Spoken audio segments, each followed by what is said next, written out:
আসসালামু আলাইকুম রহমতুল্লাহ বারাকাতু। জি। খালিদ ভাই, ঠিকানায় খালিদ ভাইকে আমিও আপনাকে মোবারকবাদ জানাই, জি। শুক্রিয়া জানাই, এবং আপনার মাধ্যমে দেশবাসী এবং দেশের বাইরে প্রবাসী ভাই বোনদের জন্য আমি তাদেরকে আমার আন্তরিক শুভেচ্ছা, দর্শক শ্রোতাদেরকে আন্তরিক মোবারকবাদ জানাই। অধ্যাপক মিয়া গোলাম পারোয়ার, আমরা আপনাকে ধন্যবাদ জানিয়ে আপনাকে প্রশ্ন করতে চাই যে আপনি জানেন 2024 সালে 5 আগস্ট ক্যান্টনমেন্টে বৈঠক থেকে শুরু করে অন্তর্বর্তী সরকারের সঙ্গে, সমন্বয়কদের সঙ্গে, জাতীয় নাগরিক পার্টির সঙ্গে আপনাদের বোঝাপড়া আমরা বেশি দেখেছি। যদি বোঝাপড়া নাও হয়, আপনাদের কথাবার্তা একই রকম আমরা মনে হয়েছে। বিপরীতে বিভিন্ন সময় আপনি নিজেও বিএনপির সমালোচনা করেছেন। এখন লন্ডনে জামায়াতের আমিরের বৈঠক, বিএনপি শীর্ষ নেতৃবৃন্দের সঙ্গে, এরপর দেশে এসে ফেব্রুয়ারির মধ্যে নির্বাচন দাবি, এই সবটাই একটু ইউটার্ন মনে হয় কিনা যে একটু অবস্থানের পরিবর্তন? আপনারা কি অন্তর্বর্তী সরকার বা এনসিপির কে ছেড়ে বিএনপির দিকে ঝুঁকছেন কিনা? জনাব মিয়া গোলাম পরোয়ার। ধন্যবাদ খালিদ ভাই। আমি খুব বিনয়ের সাথে বলবো যে না, আমাদের অবস্থান নীতিগতভাবে যা শুরুতেই ছিল, আমাদের সম্মানিত আমিরে জামাত নির্বাচনে অংশগ্রহণ ইত্যাদি সম্পর্কে যে অবস্থানের কথা প্রথমেই বলেছিলেন, এখনো আমাদের অবস্থান সেটাই আছে। ইউটার্ন বলতে যেটা বোঝায়, আলহামদুলিল্লাহ আমাদের অবস্থানের ক্ষেত্রে আমরা কোনো ইউটার্নে যাইনি। আপনি হয়তো বলবেন যে গতকালকে দুজন মার্কিন উপসহকারী পররাষ্ট্রমন্ত্রীর সঙ্গে আমাদের সাক্ষাৎ পরবর্তী যে প্রেস ব্রিফিংয়ে আমিরে জামাত যে বক্তব্যটা দিয়েছিলেন, আর আজকে ওনার ইউরোপ, ইউকে ইত্যাদি সফরের পর আজকে যে উনি মিট দ্য প্রেস করেছেন, সেখানে উনি নির্বাচন প্রশ্নে সাংবাদিক বন্ধুদের প্রশ্নের জবাবে যা বলেছেন, এটার ভিত্তিতে অনেকে একটু ব্যাখ্যা বিশ্লেষণ করতে গিয়ে কেউ কেউ একটু মনে হচ্ছে যে অবস্থান কি জামাত ইসলামী বদলে ফেললো কিনা। আমি এখানে পরিষ্কার করতে চাই যে আপনার হয়তো খেয়াল আছে, উনি গতকালকে সাক্ষাৎকারের সময় পরিষ্কার করে বলেছেন, প্রথম সেন্টেন্স যেটা, সেটা হচ্ছে কেয়ারটেকার সরকারের যিনি প্রধান, অর্থাৎ অন্তর্বর্তীকালীন সরকারের chief adviser doctor professor Yunus, ইলেকশনের যে আউটলাইনটা তিনি দিয়েছেন, তার টেন্টেটিভ ডেট যেটা বলেছেন যে ডিসেম্বর 25 অথবা 26 জুন। আমাদের আমিরে জামাত এটা পরিষ্কার বলেছেন যে কোনো ক্রমেই এই জুন অতিক্রম করা ঠিক হবে না। প্রধান উপদেষ্টার এই কথার উপরেই যেন উনি ঠিক থাকেন, এটা আমরা দেখতে চাই। তারপর উনি ব্যাখ্যায় বলেছেন যে মে জুনে বর্ষা মৌসুম, তার আগে রমজান এসে যাচ্ছে, ফলে এই সব প্রাকৃতিক বৈরী পরিবেশ শুরু হলে নির্বাচনকে গুছিয়ে নিতে কিছু আশঙ্কা তৈরি হতে পারে, বিলম্বিত হতে পারে। সেগুলো বিবেচনায় রেখে উনি এটা বলেছেন যে ভালো হয় যদি সব কিছুকে কভার করে বিফোর রমজান ইলেকশনটা করা যায়। আজকে আবার তিনি ব্যাখ্যা এটা বলেছেন পরিষ্কার করে যে নির্বাচন আমরা চাই ঠিকই, আমাদের সময় এবং দিনক্ষণের চেয়ে গুরুত্বপূর্ণ এবং ইম্পর্ট্যান্ট হলো যে কমপক্ষে নির্বাচনটাকে ফ্রি, ফেয়ার এবং ক্রেডিবল করার জন্য যে রিফর্মগুলো প্রয়োজন, জি পুলিশ, স্যার, সিভিল আমি একটু অ্যাডমিনিস্ট্রেশন, স্যার আমি একটু জুডিশিয়ারি, কনস্টিটিউশন, স্যার, এই সমস্ত জায়গাগুলো সংস্কার সম্পন্ন করে, আর মানবতা বিরোধী অপরাধের, জুলাই অভ্যুত্থানের সাথে সংশ্লিষ্ট অপরাধীদের বিচারকে নিশ্চিত করে, দৃশ্যমান করে যদি ওনারা এই ওনাদের ঘোষিত ডেটের মধ্যে ইলেকশন করতে পারেন, আমাদের কোনো প্রবলেম নাই।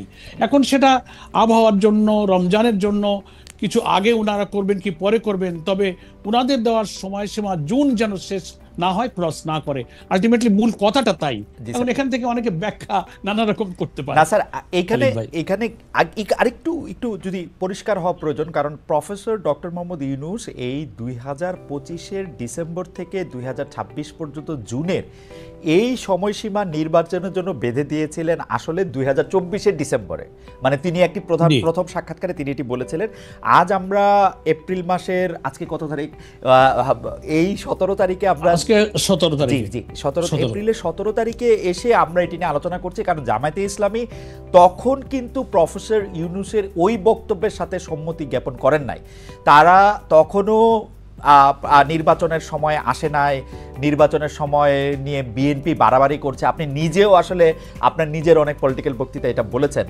এই জন্য আমরা একটু জানতে চাইছিলাম এই শিফটটা, এই সাক্ষাৎকার পরবর্তী কিনা, কারণ ডক্টর ইউনূস আগেও বলেছেন যে 2025 ডিসেম্বর থেকে উনি 2026 জুনের মধ্যে নির্বাচন চান, কিন্তু তখন আমরা জামাতে ইসলামীকে বলতে শুনেছি যে বিএনপি নির্বাচনের জন্য অস্থির হয়ে গেছে, এখনো আসলে নির্বাচনটা করা যাবে না। এখন আবার জামাতে ইসলামী বলতেছে যে না, 2025 ডিসেম্বর থেকে জুন পর্যন্ত যেহেতু উনি চেয়েছেন, আমরা চাই রমজানের আগে এটি শেষ করা হোক। তো এইটি একটু শিফট কিনা অধ্যাপক? আমরা আবারও একটু আমি খালিদ ভাই বলি যে এটা শিফট এই অর্থে না, যে আপনার বোধহয় মনে থাকবে যে আমরা যতই নির্বাচন নিয়ে কথা বলেছি কখনোই আমরা কিন্তু কোনো দিন, মাস, ক্ষণ, বছর কিন্তু কখনো আমরা বেঁধে দিইনি। আমরা বলেছি নির্বাচনটা ক্রেডিবল করার জন্য মাস, দিন, বছরের চেয়ে নির্বাচন নিরপেক্ষ হওয়াটা হচ্ছে ইম্পর্টেন্ট। এবং আমাদের আমিরে জামাতও বলেছেন যে আপনার সংস্কার কার্যক্রমটা মিনিমাম ইলেকশনটা ফেয়ার করার জন্য যে সংস্কার তো অনেক করা দরকার। আমাদের রাষ্ট্রের সমস্ত অর্গানগুলো করাপ্ট হয়ে গেছে, পলিটিসাইজ হয়েছে। এটা এই অনির্বাচিত একটা ইন্টারিম গভর্নমেন্টের পক্ষে করা সম্ভব নয়, ইট উইল টেক টাইম। কিন্তু ইলেকট্রাল প্রসেসটাকে সুন্দর করতে যেটুকু প্রয়োজন 5-6টা অর্গানকে হয়তো একটু রিফর্ম করতে হবে। আমরা বলেছি এইটুকু করতে যতটুকু সময় সরকারের প্রয়োজন ওইটাই হচ্ছে যৌক্তিক, ওইটাই রিজনেবল, ওইটুকু সময় দিতে আমরা রাজি। সেটা ফেব্রুয়ারি হোক, মার্চ হোক, জুন হোক, গভর্নমেন্ট যদি উইদিন দ্যাট ডেট এটাকে রিফর্ম করে করতে পারে, we have no complain, we are ready. Okay, কিন্তু আপনার কথা থেকেই বোঝা যাচ্ছে যে আপনারা আগে কোনো ডেট দেন না, এখন আপনারা ডেটের ব্যাপারে কথা বলছেন। এইটুকু শিফট কি আপনারা মানছেন কিনা? মানে অনেকে, কেন আমি প্রশ্নটা করছি, অনেকে বলছেন যে আপনারাই এনসিপি কে বা বৈষম্য বিরোধী ছাত্র আন্দোলনকে বলতেছিলেন যে এখন আসলে আপনারা নির্বাচন চান না, নির্বাচন পরে হোক, আগে সংস্কার হোক, আগে বিচার হোক, তারপরে নির্বাচন হোক। এখন আপনারা বলে অনেকে বলছেন যে এনসিপি থেকে আপনাদের যে সমর্থনের হাত সেটি আপনারা সরিয়ে নিয়েছেন, আপনারা এখন আবার বিএনপির দিকে ঝুঁকছেন। এটি একটি বলা আর না, আমরা এটাকে শিফট না বলে আপনি এইভাবে বলতে পারেন যে প্রধান উপদেষ্টা ঘোষিত যে ডেডলাইনের মধ্যে ইলেকশন করতে গেলে রমজান এবং বর্ষাকাল, এই ব্যাখ্যাটা আমাদের আমিরে জামাত করেছেন। এটাকে কেউ শিফট মনে করছেন, আমরা কিন্তু ঘোষিত ডেটের মধ্যেই আছি এবং আমরা কখনো ওনাদেরকে ম্যান্ডেটরি করিনি। আরেকটা কথা হচ্ছে যে আমাদের সাবেক প্রধানমন্ত্রী বেগম খালেদা জিয়ার সঙ্গে আমাদের সম্মানিত আমিরে জামাতের যে সাক্ষাৎ হলো লন্ডনে, সেই সাক্ষাতের পরে এসে আবার একটু আলোচনার ভিন্ন মোড় নিচ্ছে, একটু ভিন্ন। আমরা সাক্ষাৎকারের প্রসঙ্গটিতে আসছি। আপনি নিশ্চয়ই খেয়াল করেছেন, আমি জানি যে বাংলাদেশের রাজনীতির আপনি একজন খুবই মানে রাজনীতিবিদদের পাশাপাশি আপনি একজন রাজনৈতিক বিশ্লেষকও বটে। আপনার লেখালেখি, পড়াশোনাতে বোঝা যায়। আমরা দেখেছি যে অনেকে এই দাবি তুলছেন যে ডক্টর ইউনূসের সরকারের 5 বছর থাকা দরকার, ডক্টর ইউনূসের আরও অনেকদিন ক্ষমতায় থাকা দরকার। আপনারা কি এই বক্তব্যের সাথে মানে সমর্থন দেন, বা আপনারাও কি মনে করেন যে ডক্টর ইউনূস আরেকটু বেশি সময় থাকলে ভালো হতো? না, আমরা তা বলি না খালিদ ভাই। এই কারণে বলি না যে একটা গণতান্ত্রিক দেশে, গণতান্ত্রিক রাজনৈতিক নিয়মতান্ত্রিক এবং পার্লামেন্টারি সিস্টেম অফ ডেমোক্রেসি যে দেশে রাজনীতিতে আছে, সেই দেশে আমরা জুলাই অভ্যুত্থানের মধ্য দিয়ে নির্বাচিত জনপ্রতিনিধিদের কাছে ক্ষমতা হস্তান্তরের যে কমিটমেন্ট আমরা জনগণের কাছে করেছি, এবং প্রফেসর ডক্টর ইউনূসও অলরেডি তিনিও কমিটেড টু দ্য পিপল। সেই কারণে রিজনেবল সময় যেটুকু একটা নির্বাচন করতে লাগে সেই সময়টুকু দেওয়ার জন্য এই জাতি প্রস্তুত। সেটার জন্য 5 বছর সময়, এটা আমার মনে হয় কেউই, মানে একটা ফ্রি ইলেকশনের জন্য 5 বছর সময় প্রয়োজন হয় না, তার আগেই কিন্তু সংস্কার শেষ করে সুষ্ঠু নির্বাচন দেওয়া সম্ভব। এই জন্য পাবলিক বা জনগণের একটা অংশ নানান কনটেক্সটে এই ধরনের ধারণা করাটাও তাদের দোষণীয় নয়, কারণ বর্তমান অন্তর্বর্তীকালীন সরকারের শাসনকালে কিছু সমালোচনাও যেমন আছে। আবার বিগত রমজান আমরা পার করেছি, আমাদের দ্রব্যমূল্য, আমাদের বিদ্যুৎ, আমাদের রেমিটেন্স, আমাদের পার ক্যাপিটা ইনকাম, আমাদের জিডিপি, নানান জায়গায় সূচক ভালো, এই প্রশংসা তো সবাই করছে। সেই কারণে সাধারণ মানুষ যারা অত রাজনীতি সচেতন নয়, পলিটিক্সের অত ব্যাখ্যা, গঠনতন্ত্র, সংবিধান, পার্লামেন্টারি সিস্টেম অফ ডেমোক্রেসি এত কিছু বুঝতে রাজি না, তারা মনে করে ভালোই তো আছি। সেই কনসেপশনে একটা পাবলিক পারসেপশন হতেই পারে, আমরা এটাকে কখনো দর্শনীয় বলে করি না। কিন্তু বিং এ পলিটিক্যাল পার্টি, আমাদের সংবিধান, আমাদের গঠনতন্ত্র, এগুলোর দিকে নজর রাখলে আমাদের কথা তো নিয়মতান্ত্রিক, আমাদের সংবিধান, আমাদের সাংবিধানিক এবং পার্লামেন্টারি সিস্টেমের দিকে তাকিয়ে একটা অন্তর্বর্তীকালীন সরকার আসলে তার কি দায়িত্ব, তিনি কি কমিটমেন্ট জাতির কাছে দিয়েছেন, সেগুলো সামনে রেখে আমাদের কথা বলতে হয়। সেজন্য আমরা আমাদের কথা বলছি যে আমরা নির্বাচনমুখী দল, আমরা একটা নির্বাচন সুষ্ঠুভাবে করতে যতটুকু গ্রহণযোগ্য সময় আমরা সরকারকে তা দিতে রাজি। অলরেডি গভর্নমেন্ট ইতিমধ্যে একটা টেন্টেটিভ আইডিয়া দিয়ে দিয়েছেন, আমরা তার উপরেই যেন সরকার ঠিক থাকে, এই জন্য আমরা এটাই বলেছি, এটি আমাদের মিয়া ভাই। মানে স্যার, জিনিসটা যেটা হইলো, আমরা এতদিন পর্যন্ত আমার আন্ডারস্ট্যান্ডিং ছিল যে জামায়াতে ইসলামের একটা আন্ডারস্ট্যান্ডিং হইলো যে যদি এখন ভোট হয় তাহলে জামায়াতে ইসলামী হয়তো পাওয়ারে আসবে না, পাওয়ারে আসবে হচ্ছে বিএনপি। বরং এই সরকার ক্ষমতায় থাকলে জামায়াতে ইসলামী যেগুলি করতে চায়, বিভিন্ন বিশ্ববিদ্যালয়ে ভিসি দেওয়া, বিভিন্ন জায়গায় তাদের জামায়াতে ইসলামীর মাইন্ডেড লোককে বসানো, যেটি সম্ভব হচ্ছে বা হয়েছে, সেটি এই সরকার থাকলে যতটা সম্ভব, বিএনপি সরকার আসলে এটি একটু কম সম্ভব বা কম। এই জায়গা থেকে কি এই সরকারের প্রতি এক ধরনের সহানুভূতি, এক ধরনের সমর্থন ছিল, এরকম অনেকে মনে করতেছেন? এটা আমার মত না, আমি সবগুলি মতকে একসাথে এটা বললাম যে জামাত ইসলামী তো এখনই যতটা পাওয়ারে আসে, অন্য একটা দল যদি পাওয়ারে আসে তাহলে তো জামাত ইসলামী এতটা পাওয়ারফুল থাকবে না। আপনি জামাত ইসলামীকে কোথায় পাওয়ারে দেখলেন? আমি তো এত দেখি না। আমরা কত মানুষের কত অনুরোধ করি, কত সুবিধা অসুবিধা দূর করার জন্য বলি, আমাদের কত 10টা বললে একটা হয়তো শোনে, কিন্তু আপনার বর্ণনা আর কিছু কিছু মিডিয়া এমন ভাবে জিনিসটাকে সবাই বলে যে সবগুলি বিশ্ববিদ্যালয় কি সুডো আপনাদের দখলে, শিক্ষক প্রশাসন থেকে শুরু করে উপাচার্য। না, এটা ঠিক না। আপনি চেক করেন, দেখেন কয়টা পাবলিক ইউনিভার্সিটি, কয়টা প্রাইভেট ইউনিভার্সিটি, কয়টা লোক।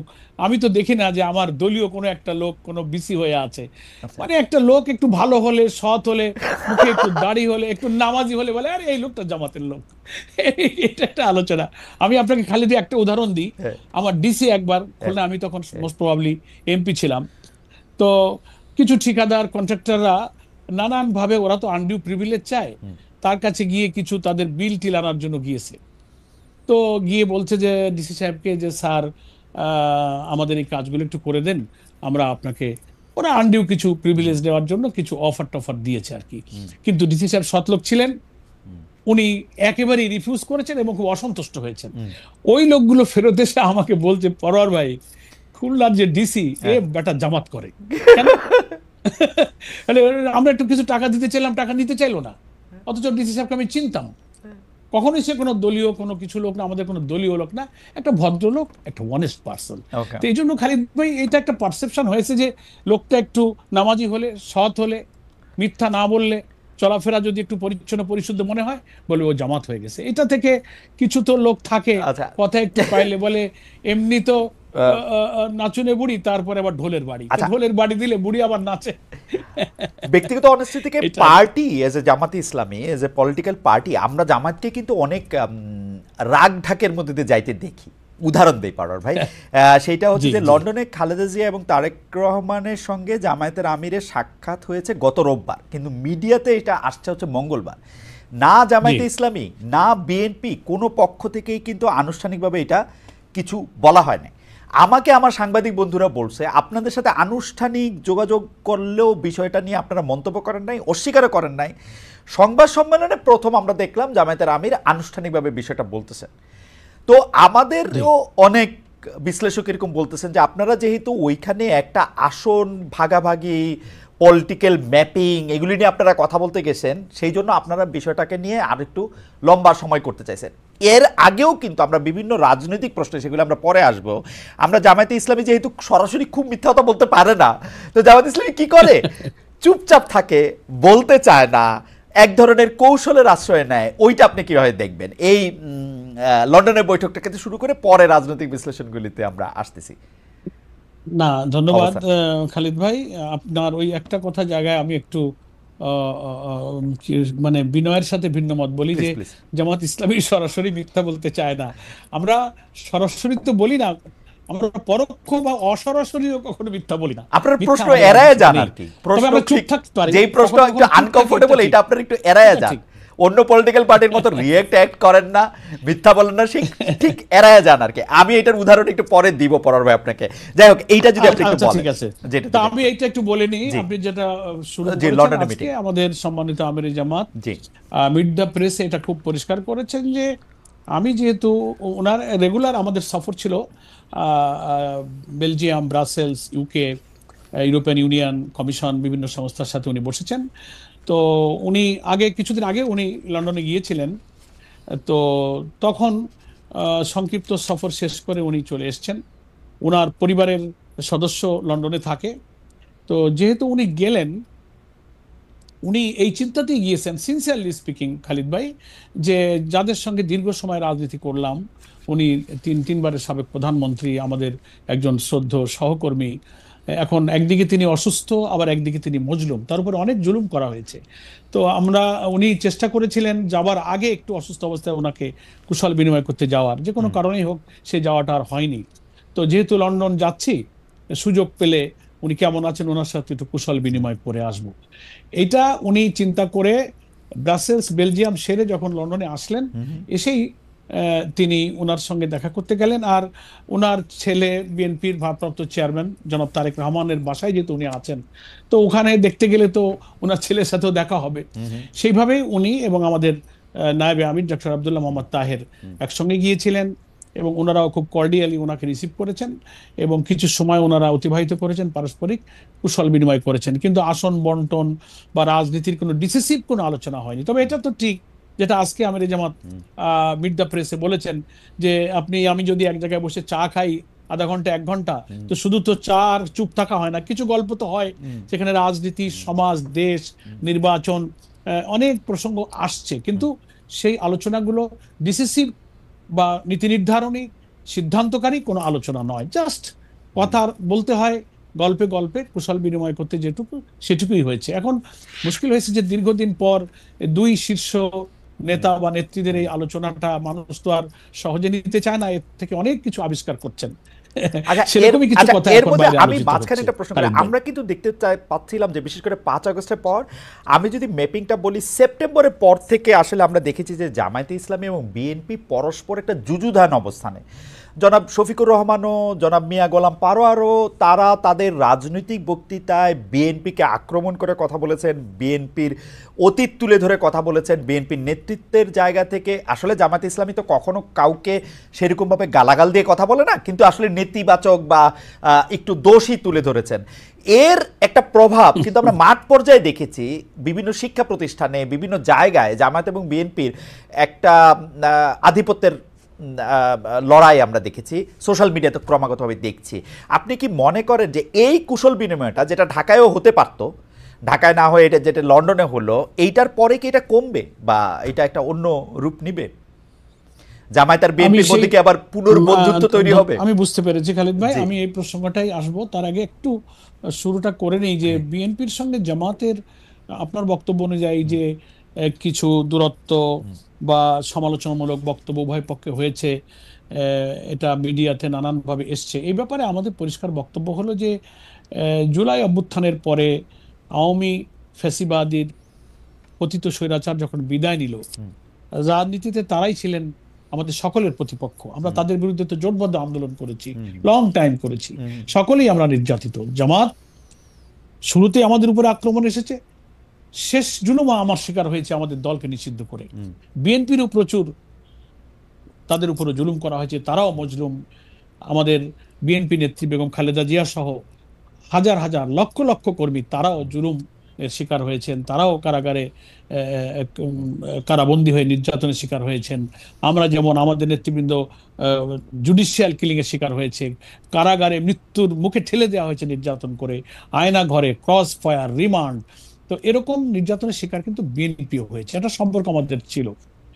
কিন্তু যখনই জুলাই অভ্যুত্থানের মধ্য দিয়ে রেজিমের পরিবর্তন হলো, পলিটিক্যাল যে প্রতিপক্ষ আমাদের না থাকায় একটা ধারণা হয়ে গেল যে সামনে নির্বাচন হবে, এবং ন্যাচারালি মানুষ মনে করতে লাগলো, এবং বিএনপি বা জামাতের জনশক্তির মধ্যে মাঠ পর্যায়ে কর্মীদের এই ধারণা হওয়াটা অস্বাভাবিক নয় যে সবাই তো আমরা নির্বাচনে যাব। তো নির্বাচনে বিএনপি ভাবতে পারে যে এখন ইলেকশন আমাদের জামাতের সঙ্গে হবে, জামাত ভাবতে পারে আমাদের নির্বাচন এখন বিএনপির সঙ্গে হবে। তো নির্বাচনে বা রাজনীতিতে প্রতিপক্ষ বা প্রতিদ্বন্দ্বী প্রতিযোগিতা এটা তো খুব natural, that is beauty of democracy. এটা ছিল, কিন্তু কিছু কিছু কথা যখন আমরা শুনেছি বিভিন্ন দলের পক্ষ থেকে, ইভেন বিএনপির কিছু বন্ধুরা যাদের সাথে আমরা খুবই ঘনিষ্ঠ, খুবই ক্লোজ রিলেশন নিয়ে চলি, সমালোচনা করতে গিয়ে এমন এমন ভাষায় আমরা সমালোচনা শুনেছি যেগুলো আমাদেরকে খুব ব্যথা দিয়েছে, যে ভাষাগুলো আওয়ামী লীগ ব্যবহার করতো, তাদের ভাষা। আমি সে ভাষাগুলো এখানে আর বলতে চাই না, আমরা যে কোনো জিনিস তিক্ত না হোক, সেই ভাষায় আমরা কিছু সমালোচনা শুনতাম। তখন আমাদেরও তখন দায়িত্ব হয়ে পড়তো অন্তত ওই কথাটুকুর জবাব দেওয়া, যে ওই সমালোচনাটা যে সত্য নয়, তা যদি আমরা অতটুকু জবাব একেবারেই গার্ডের ল্যাঙ্গুয়েজে নিয়ম মেনে না দিই, তো আমাদেরও তো সংগঠনের কর্মীদের একটা মানসিকতা আছে। সেই কারণে রাজনীতিতে ভিন্ন মত, বক্তব্য, বিতর্ক এটা খুব, আমি মনে করি যে দর্শনীয় কিছু নয়। এটা গণতন্ত্রের একটা সৌন্দর্য। আমরা কিছু ভুল কথা হলে, ভুল সমালোচনা হলে আমরা তার জবাব দিয়েছি মাত্র। এটাকে অনেকে মনে করেছেন যে আপনাদের মধ্যে দ্বন্দ্ব, দূরত্ব, বিতর্ক, ঝগড়া হচ্ছে, এরকম কিছু না। তো আলহামদুলিল্লাহ অনেকটা কমে আসছে। আমরাও বিএনপির সিনিয়র নেতাদের সঙ্গে যখন একই সঙ্গে নানান সামাজিক, পলিটিক্যাল নানান ইস্যুতে, এই যে রমজান, ইফতার, নানান প্রোগ্রামে আমরা একত্রিত হয়েছি, অনেক সময় আমাদের মধ্যে এক্সচেঞ্জ অফ ভিউজ হয়েছে, ফোনে কথা হয়। তো সবাই আমরা ফিল করছি যে আমরা জুলাই অভ্যুত্থানে যারা আমরা মিত্র, তাদের মধ্যে কোনো বিতর্ক, বক্তব্য এমন পর্যায়ে না যাওয়া উচিত যে আওয়ামী ফ্যাসিবাদের কোনো স্পেস এখানে তারা পেয়ে যায়, তারা উৎসাহিত হয়, অনুপ্রাণিত হয়, তারা আনন্দিত হয়। এই দিকে আমাদের কারোরই যাওয়া উচিত নয়। আমি মনে করি উভয় দলের নেতৃবৃন্দের মধ্যে এই ফিলিংসটা এসেছে, এই সচেতনতা এসেছে। তো লন্ডনে বেগম খালেদা জিয়া এবং তারেক রহমানের সঙ্গে আমাদের নেতৃবৃন্দের এই সাক্ষাৎ, আশা করি উভয় নেতৃবৃন্দের মধ্যে এই পলিটিক্যাল যে কার্ডসি, এই সৌজন্যতা, এই শিষ্টাচারের মধ্য দিয়ে আমাদের রাজনীতির প্রতিযোগিতা থাকবে। আজকেও আমির জামাত বলেছেন যে প্রতিযোগিতা ভালো, মতের পার্থক্য ভালো, সেটা যেন বিরোধে রূপান্তরিত না হয়, বিরোধে রূপান্তরিত হয়। এ ব্যাপারে আমরা সবাই ইনশাআল্লাহ সচেতন হতে পারবো।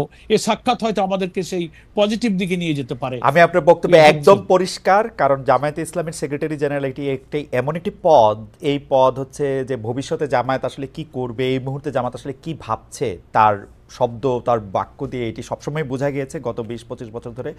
আমি আপনার এই বক্তব্যে এনসিপির ভবিষ্যৎ একদম অন্ধকার দেখছি। আমি দেখছি যে জামায়াতে ইসলামী এনসিপি থেকে সমর্থন একদমই সরিয়ে নিয়েছে। আমি দেখতে পাচ্ছি যে জামায়াতে ইসলামী আর এনসিপির সঙ্গে নাই। এনসিপি যেমনটি ভাবছিল যে আন্দোলনের সময় যেমন শিবির বা জামায়াত এনসিপির সঙ্গে ছিল, দল গঠনের পরেও তারা সঙ্গে থাকবে, সেটি আর হচ্ছে না। আপনি কোনো মন্তব্য করবেন কিনা? আপনার বক্তব্য থেকে এইটি আমার সামারাইজেশন।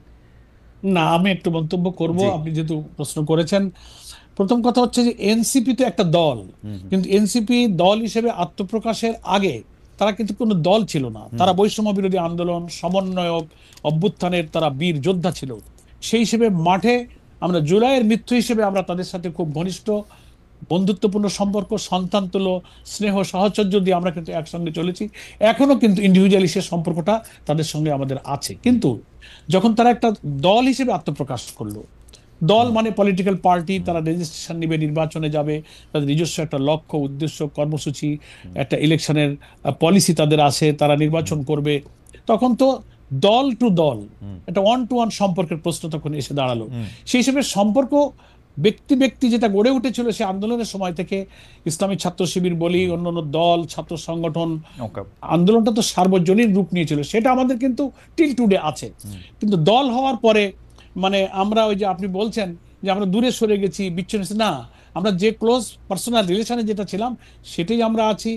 দল হওয়ার পরে আত্মপ্রকাশের অনুষ্ঠানে আমরা ইনভাইটেড ছিলাম, আমরা সেখানে গিয়েছি, শুভেচ্ছা বিনিময় করেছি। দল গঠিত হওয়ার পরেও তাদের সঙ্গে আমাদের কথাবার্তা হচ্ছে, যোগাযোগ হচ্ছে, রিলেশনটা কিন্তু আছে। এখন ইলেকশন নিকটে আসলে তখন পোলারাইজেশন হবে, সমীকরণ হবে, নির্বাচনে কে কিভাবে যাচ্ছে, কোনো অ্যালায়েন্স হচ্ছে, কোনো জোট হচ্ছে, কার সাথে কি যাচ্ছে, যত নিকটবর্তী হবে তত ইলেকশনের পোলারাইজেশনটা আরো ম্যাচুরড হবে।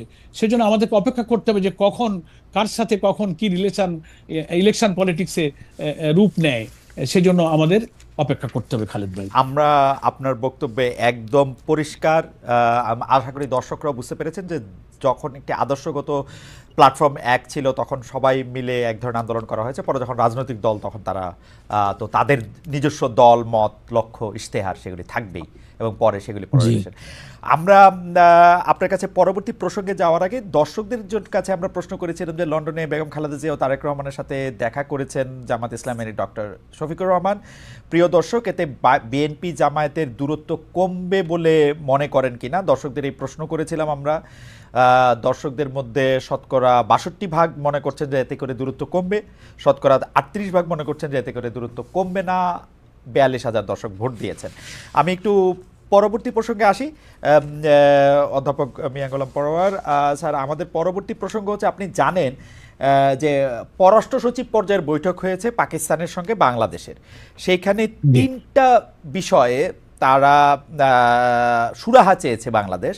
এর মধ্যে হচ্ছে যে পররাষ্ট্র সচিব আমাদের যে ব্রিফিং করেছেন, বাংলাদেশের পররাষ্ট্র সচিব জনাব মোহাম্মদ জসিমউদ্দিন, তিনি বলেছেন যে এই 3টা অমীমাংসিত বিষয় হচ্ছে 1971 সালে তৎকালীন সশস্ত্র বাহিনী, পাকিস্তানের সশস্ত্র বাহিনী কর্তৃক সংগঠিত গণহত্যার জন্য আনুষ্ঠানিকভাবে ক্ষমা চাওয়া, পাকিস্তানকে ক্ষমা চাইতে বলা হয়েছে, আটকা পড়া পাকিস্তানিদের প্রত্যাবর্ষণ এবং অবিভাজিত সম্পদে বাংলাদেশের ন্যায্য হিস্সা প্রদান, 1970-এর ঘূর্ণিঝড়ে ক্ষতিগ্রস্তদের জন্য বিদেশি সাহায্যের অর্থ হস্তান্তর। আমরা যদি 3টা বিষয় জামাতে ইসলামের একটু মন্তব্য জানতে চাই, আপনি কি মনে করেন 1971 সালের ঘটনার জন্য, সশস্ত্র আক্রমণের জন্য পাকিস্তানের ক্ষমা চাওয়া উচিত রাষ্ট্র বাংলাদেশের কাছে? এটা নিয়ে যদি আমি শুরু করতাম, বাকি দুইটাও একটু।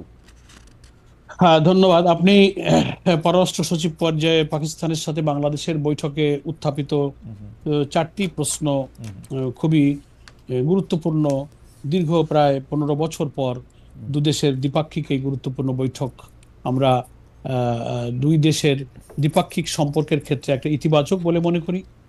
সেখানে যে কথাগুলো উঠেছে যে তদানীন্তন পাকিস্তানে গণহত্যার ব্যাপারে ক্ষমা চাওয়া উচিত, আটকে পড়া পাকিস্তানিদের ফেরত নেওয়া, এরপরে বলা হয়েছে যে সম্পদের ন্যায্য হিস্সার প্রশ্ন এবং ঘূর্ণিঝড়ে যে সহযোগিতা এসেছিল সেই সাহায্যের অর্থ। আমি মনে করি বাংলাদেশের পক্ষ থেকে যে প্রশ্নগুলো, যে দাবিগুলো উত্থাপিত হয়েছে সবগুলোই যৌক্তিক এবং এটার সমাধান হওয়া উচিত। এটা বাংলাদেশের মানুষের হৃদয়ের কথা, মনের কথা। আমরা জামাত ইসলামী মনে করি আমরা সাদাকে সাদা বলি, কালোকে কালো বলি। ফলে গণহত্যা যে হয়েছে এটা ওয়ার্ল্ড অ্যাকসেপ্টেড ম্যাটার। ফলে সেই গণহত্যার সাথে যারা জড়িত ছিল, প্রকৃতভাবে যারা জড়িত ছিল তার প্রমাণ আছে, ফলে তাদের ক্ষমা চাওয়া উচিত। এবং আটকে পড়া পাকিস্তানিরা এখানে অনেক মানবতার জীবনযাপন করছে, তাদের অনেকের খুবই অমানবিক জীবন সম্পর্কে আমরা অবহিত আছি। এদের ফেরত নেওয়ার দাবি যথার্থ এবং সম্পদের ন্যায্য হিস্যার যে প্রশ্ন উঠেছে, ঘূর্ণিঝড়ের সময়ের যে ত্রাণ সাহায্যের প্রশ্নটা সম্পর্কে যদিও আমরা ওই সময়ে বয়সের চেতনায়, সচেতনতায় অতটা ম্যাচিউর ছিলাম না, এই ব্যাপারে কি তথ্য আছে আমি জানি না। যদি সেটা সত্য হয়ে থাকে এই অর্থের ব্যাপারে এই সব কিছুরই একটা ন্যায্য মীমাংসা এবং নিষ্পত্তি হওয়া উচিত। এটাকে আমি ইতিবাচকভাবে দেখি। খালিদ ভাই। জি স্যার, আপনি একদম স্পষ্টভাবে বললেন যে যেহেতু গণহত্যা হয়েছে সেটা সারা দুনিয়া জানে, সেহেতু তাদের এই অবস্থানের ক্ষেত্রে তাদের ক্ষমা চাওয়া উচিত। আটকে পড়া পাকিস্তানের প্রত্যাবর্ষণটাও একটা দাবি, ন্যায্য হিসাব প্রদান সেটি আসলে থার্ড পার্টি, মানে আমি মনে করে থাকি আমাদের যে দাবি আন্তর্জাতিকভাবে যদি এটি প্রমাণিত হয় তাহলে নিশ্চয়ই এটা দিতেও পারবে। আমি এখন যদি একটু জামায়াতে ইসলামের অবস্থান জানতে চাই। 1971 সালে জামায়াতে ইসলামীও তো, আমি বারবার এই প্রশ্ন জামায়াতে ইসলামের নীতিবিদকে আমার করতে হয় যে 1971 সালে তো জামায়াতে ইসলামীরও একটা অবস্থান ছিল। সেই অবস্থান থেকে কি জামায়াতে ইসলামী তাদের জায়গা থেকে তারা জাতির কাছে ক্ষমা চাইবে কিনা, তাদের অবস্থানটা ভুল ছিল সেরকম বলবে কিনা, তারা এটা সম্পর্কে নতুন কোনো মন্তব্য আর দিবে কিনা? আমি একটু আপনাকে মনে করে দিই জনাব মিয়া গোলাম পরোয়ার, আমাদের জামাতে ইসলামীর সাবেক আমির মরহুম অধ্যাপক গোলাম আজম কিন্তু তার একটা বক্তৃতায় কাছাকাছি একটা কথা বলেছিলেন, কিন্তু সেটা তার আনুষ্ঠানিক জামায়াতে ইসলামীর একটা ক্ষমার প্রস্তাবনা কিনা, সেইটা একটা ভুল স্বীকার করা কিনা, সেইটা আমরা জানি নাই এখন। এই ব্যাপারে আপনাদের দলগত অবস্থান কি অধ্যাপক? ধন্যবাদ। আপনি একটা রিয়েল হিস্ট্রি তুলে ধরেছেন।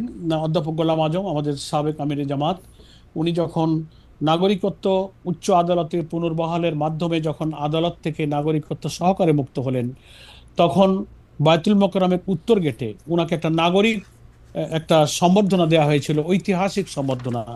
সেই বক্তব্যটা নিশ্চয়ই, বিং এ জার্নালিস্ট, আপনি হয়তো সে বক্তব্যটা পেয়েছেন, বুকলেট আকারে সারা দেশে আমরা ছেপেছিলাম। সেখানে তিনি শেখ মুজিবুর রহমান, সরওয়ার্দী, শেরে বাংলা, জিয়াউর রহমান, মৌলানা আতাহার আলী, আরো অনেক, মৌলানা ভাসানী, বাংলাদেশের জনগণের ঐক্য, স্বাধীনতা, জাতীয় মুক্তি, এদেশের মানুষের কল্যাণে যাদের যে অবদান সব স্বীকার করেছিলেন। এবং স্বাধীনতা যুদ্ধকালে উনি খুব কর্ডিয়ালি, মানে হৃদয় খুলে বলেছিলেন যে আমরা মানুষ, আমাদের রাজনীতির নানান ভূমিকায় ভুল হতে পারে। তো আমি সকলের কাছে আজ আমার আচরণে আমাদের কোনো ভূমিকায় আপনারা কষ্ট পেয়ে থাকলে আমরা সেটা ক্ষমা সুন্দর দৃষ্টিতে দেখার জন্য আবেদন করছি। সেই বক্তব্যের বুকলেট, বক্তব্য কিন্তু আমাদের কাছে আছে এবং সারা দেশের মানুষের কাছে সেটা গিয়েছিল। খালিদ ভাই, আমি মনে করি যে ওই সময় জামাত ইসলামী অখণ্ড পাকিস্তানের যে পক্ষ নিয়েছিল, এটা তো নিশ্চয়ই সত্য। এটা একটা পলিটিক্যাল ডিসিশন। রাজনীতির পরবর্তী ইতিহাস বিশ্লেষকরা এই সিদ্ধান্তকে ভুল বলতে পারেন, এই অধিকার সবার আছে।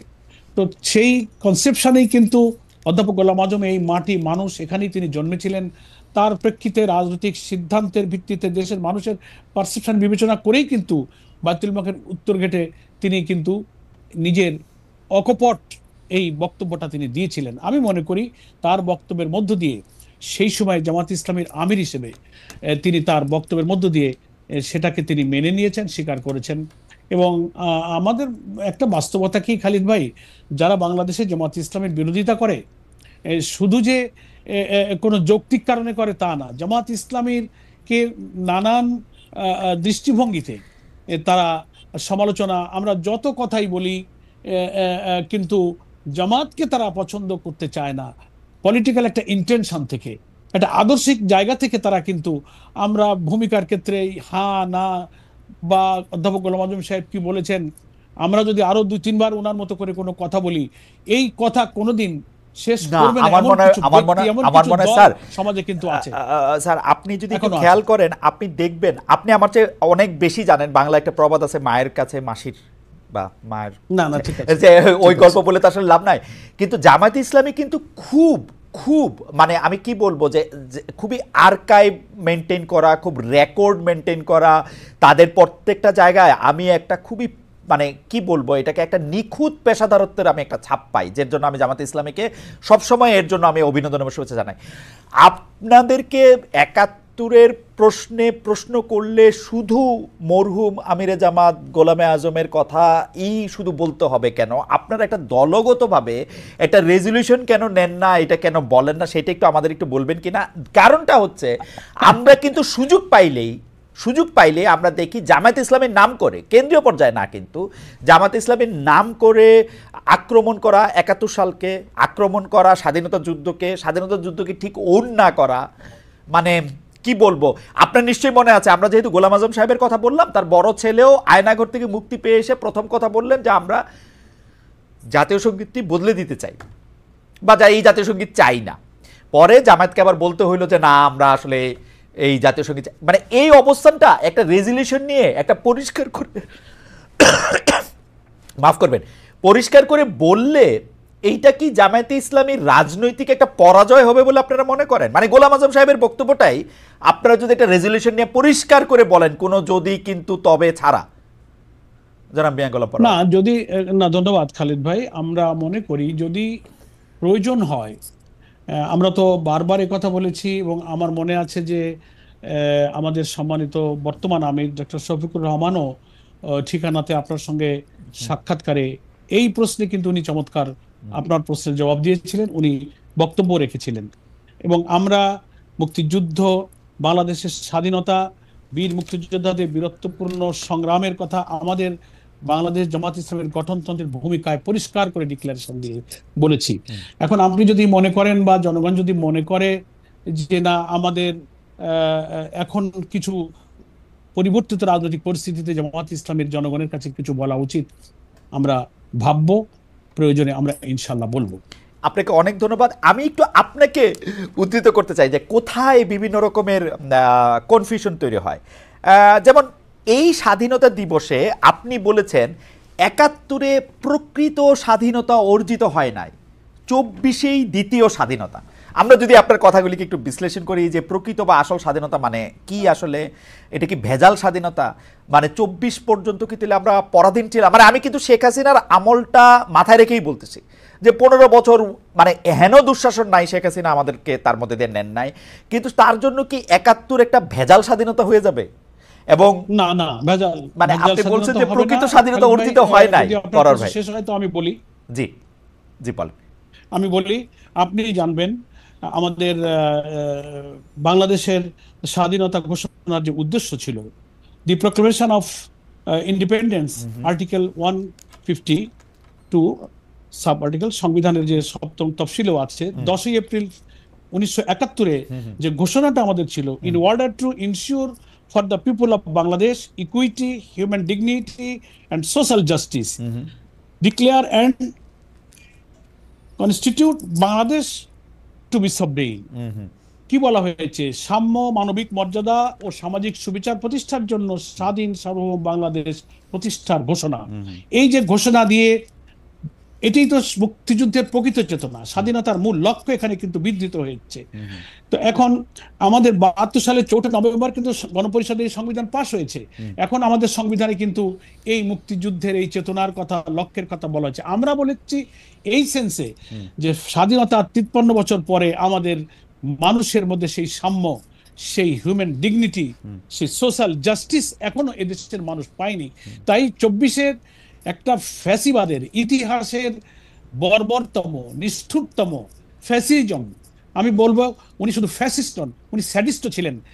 এই কর্তৃত্ববাদী শাসনের বিদায়ের পরে আমরা যে নতুন একটা বাংলাদেশ পেয়েছি, কর্তৃত্ববাদী শাসনের হাত থেকে মুক্তি পেয়েছি, এখন আমাদের সাংবিধানিক কাঠামোগত রাষ্ট্র সংস্কারের নানান যে চিন্তা আসছে, এর মধ্যে দিয়ে এমন একটা রাষ্ট্রযন্ত্রে আমরা ফিরে যেতে চাই যেখানে সেই 53 বছরে না পাওয়া সাম্য, না পাওয়া মানবিক মর্যাদা, না পাওয়া সোশ্যাল জাস্টিস যেন আমরা ফিরে আনতে পারি।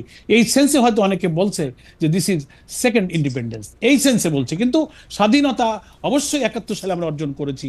এটাই আমাদের মুক্তিযুদ্ধের প্রকৃত মুক্ত জীবন, স্বাধীন জীবন ছিল।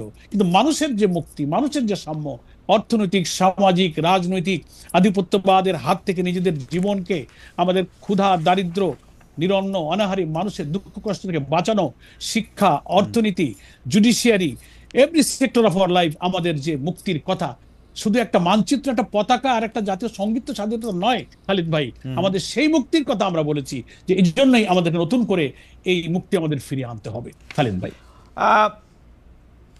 আমরা একটু পুরনো কথায় ফিরে আসি যে আপনি মানে আপনার বক্তব্য এবং বিএনপির নেতৃবৃন্দের বক্তব্যের মধ্যে থেকে আমরা একটা তুলনামূলক বিচার আমাদের রিসার্চ টিম দেখছিল যে গত কত দিনে কি বলা হয়েছে। এর মধ্যে কিছু শব্দ আছে, যেমন আমি শব্দগুলি জেলে, যে আপনি যেমন বলছেন যে বিএনপি বিভিন্ন সময় স্বাধীনতা বিরোধী কাউকে কাউকে এমপি, মন্ত্রী, রাষ্ট্রপতি বানিয়েছে, তেমনি বিএনপি থেকে বলা হয়েছে যে জিয়ার আমলে জামায়াতে ইসলামী প্রত্যাবর্তনের সুযোগ পায়, 4 দলীয় জোট সরকারের মাধ্যমে আপনাদের নেতারা এমপি হয়েছে, মন্ত্রী হয়েছে।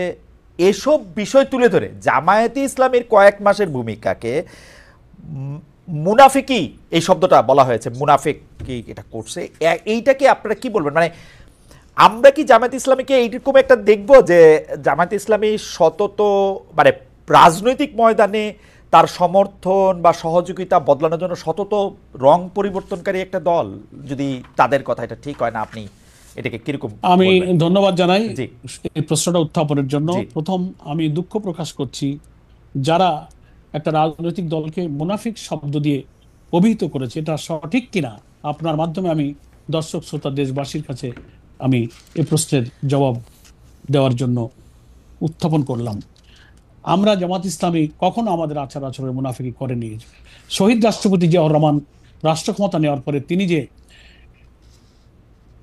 রাজনৈতিক দলের উপর যে নিষেধাজ্ঞা উনি তুলে নিলেন, পলিটিক্যাল পার্টি রেগুলেশন, যেটাকে পিপিআর বলা হয়, সেই প্রত্যাহারের সুযোগে বাংলাদেশে শুধু জামাত ইসলামী কেন, অন্যান্য রাজনৈতিক দলের লোকেরাও তো রাজনীতি করার সুযোগ পেয়েছিল। আওয়ামী লীগের রাজনীতি, অন্যান্য দলের রাজনীতি, অন্যান্য অনেক ইসলামী দলের রাজনীতি, তখন তো কোনো আমরা দল ছিলাম না। তো ফলে শুধু জামাত ইসলামীকেই বলা হচ্ছে, এবং আমরা তো কোনো করুণার কারণে, দয়ার কারণে নয়, একটা আইনগত অধিকারের সুযোগ নিয়ে তখন জামাত ইসলামী সহ অনেক রাজনৈতিক দল রাজনৈতিক অধিকার ফিরে পেয়েছিল। এটার জন্য শহীদ রাষ্ট্রপতি জিয়াউর রহমানের যে বহুদলীয় গণতন্ত্র, যে মাল্টিপার্টি ডেমোক্রেসির যে দর্শন নিয়ে তিনি বাম, ইসলামী এবং সব পন্থার লোককে এক মোহনায় এনে দেশ গড়ার যে রাজনীতিতে চলে গিয়েছিলেন, আমরা পরবর্তীকালের এখন যারা বিএনপির দায়িত্ব পালন করছেন সেই উদারতা, সেই বক্তব্য, সেই দৃষ্টিভঙ্গির মাঝখানে কিন্তু বেশ কিছু গ্যাপ আমরা লক্ষ্য করি। সেজন্য এটার জন্য আমরা উই আর গ্রেটফুল টু শহীদ রাষ্ট্রপতি জিয়াউর রহমান, কারণ তিনি এই উদারতা দিয়ে বহুদলীয় গণতন্ত্র এনেছিলেন এবং তার বেনিফিশিয়ারি অনেক দল। এখন কথা হলো যে এটাকে যদি তারপরে আমরা 79 ইলেকশনে অংশ নিয়েছি, আমরা পরবর্তী সব ইলেকশনে অংশ নিয়েছি, 91-এ আমরা একা একা কোনো জোট ছাড়া নির্বাচনে নিয়ে 18টি আসন পেয়েছি, আমরা মহিলা এমপি ছিলাম, আমরা 2001-এ ইলেকশন করেছি। আওয়ামী ফ্যাসিবাদ এবং আওয়ামী দুঃশাসন এবং আধিপত্যবাদ বিরোধী একটা জোট করে বেগম খালেদা জিয়া, অধ্যাপক গোলাম আজম, হোসেন মোহাম্মদ এরশাদ এবং শাইখুল হাদিস আল্লামা আজিজুল হক, এই 4 নেতার নেতৃত্বে মোস্ট প্রবাবলি 99 সালের দিকে একটা 4 দলীয় জোট আমরা গঠন করেছি।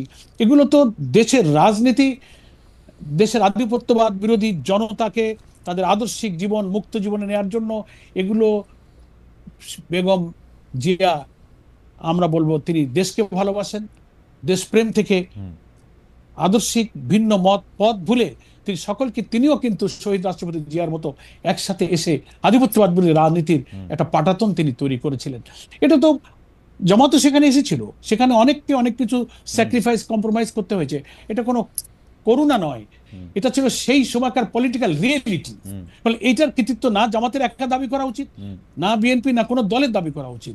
যে মহান ব্যক্তিরা এই রাজনীতি করে আমাদের প্রজন্মকে এই উদারতা, এই ঐক্য, একসাথে চলা, এই যে ইনক্লুসিভ পলিটিক্সের যে ধারার দিকে বাংলাদেশকে নিয়ে যাচ্ছিলেন, এখান থেকে কিন্তু অনেকের শিক্ষা নেওয়ার আছে। কিন্তু দুর্ভাগ্য, দুঃখ হলো এখন আমরা যারা রাজনীতি করছি আমাদের মধ্যে সেই উদারতা সকলকে নিয়ে আমি তো একজন নবীন পার্লামেন্ট মেম্বার ছিলাম। আমার মনে আছে সেদিনের কথা, 2001 থেকে আমি 6 পর্যন্ত যে এমপি ছিলাম, সেখানে আমরাও অনেকের বিরুদ্ধে পার্লামেন্টে অনেক বক্তব্য রেখেছি। সিনিয়র পার্লামেন্টারিয়ান, রাজনৈতিক অনেক বিতর্ক পার্লামেন্টে হয়েছে।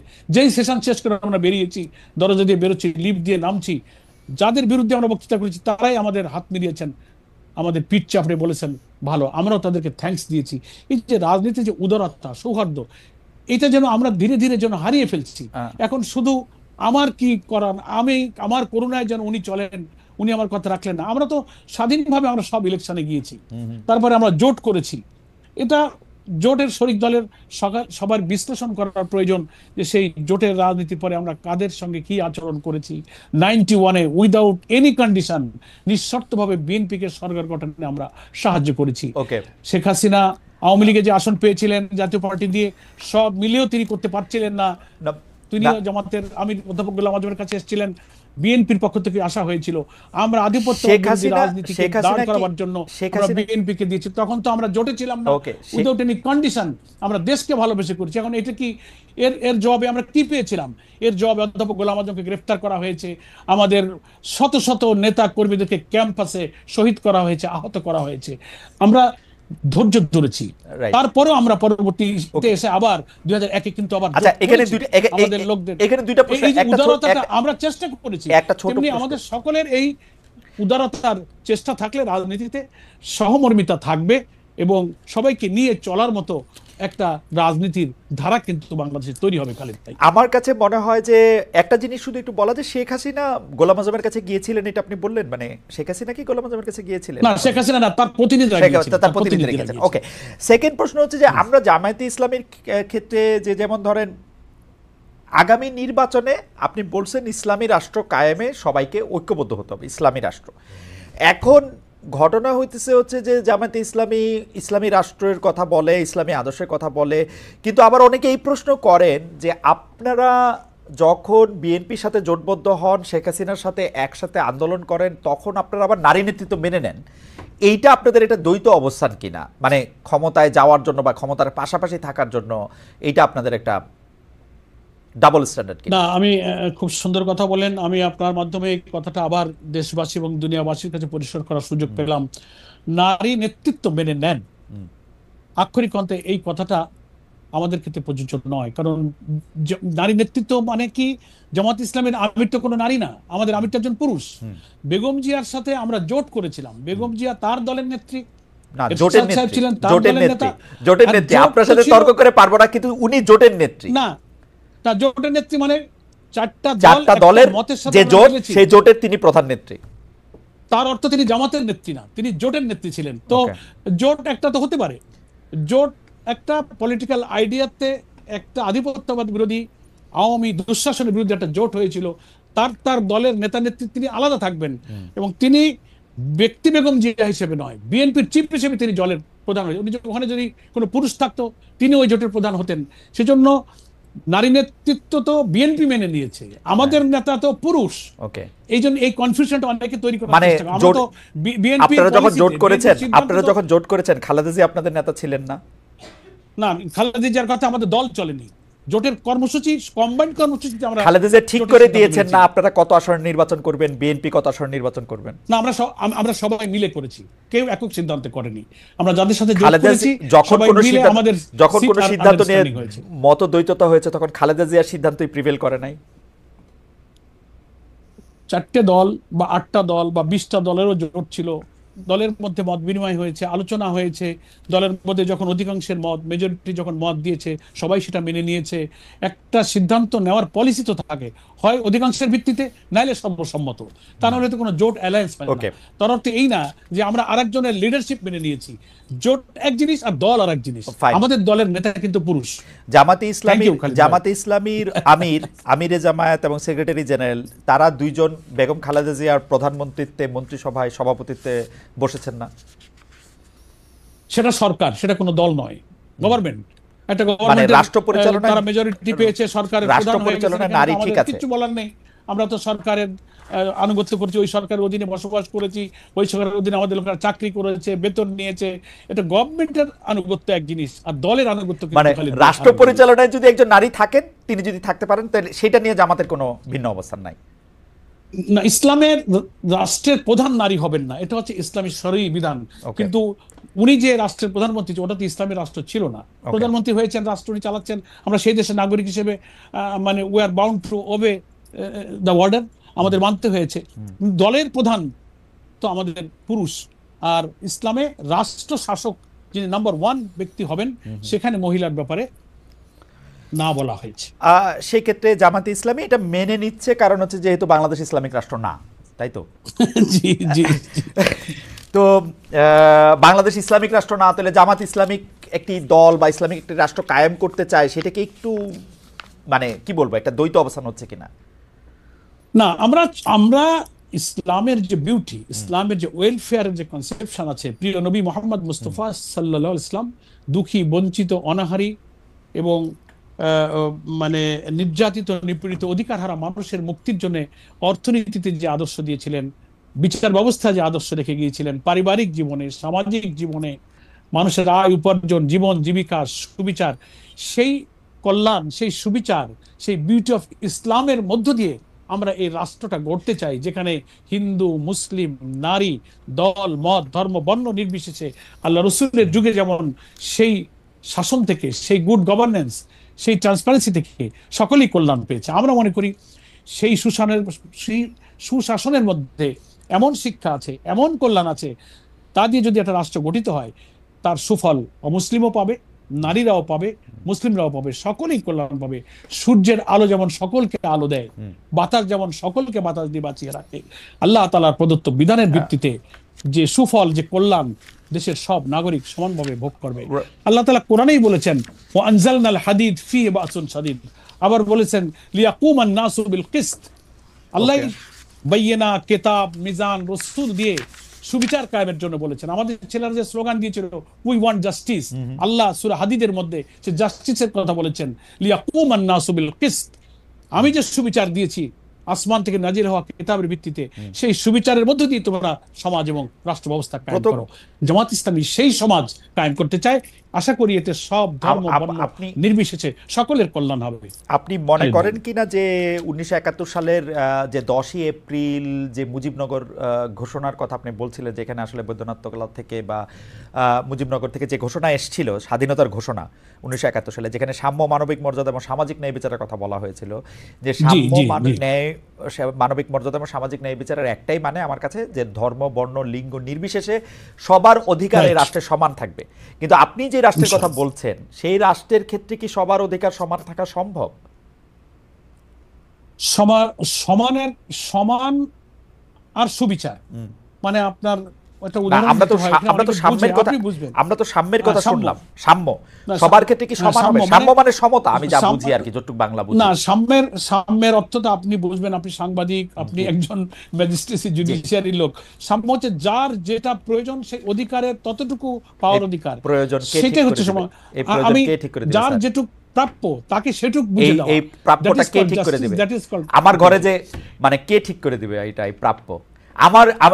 আমার ঘরে যে কাজ করে আমি তার প্রাপ্য ঠিক করে দিব না সে ঠিক করবে? মানে কিভাবে এটা ঠিক হবে, কেমনে? না, রাষ্ট্রের সাম্যের ক্ষেত্রে রাষ্ট্রকে ঠিক করতে হবে যে একজন শ্রমিকের কত কি প্রয়োজন, একটা মালিকের কি প্রয়োজন, একজন মজুরের কি প্রয়োজন, একটা ছাত্রের কি প্রয়োজন, একটা কৃষকের কি প্রয়োজন।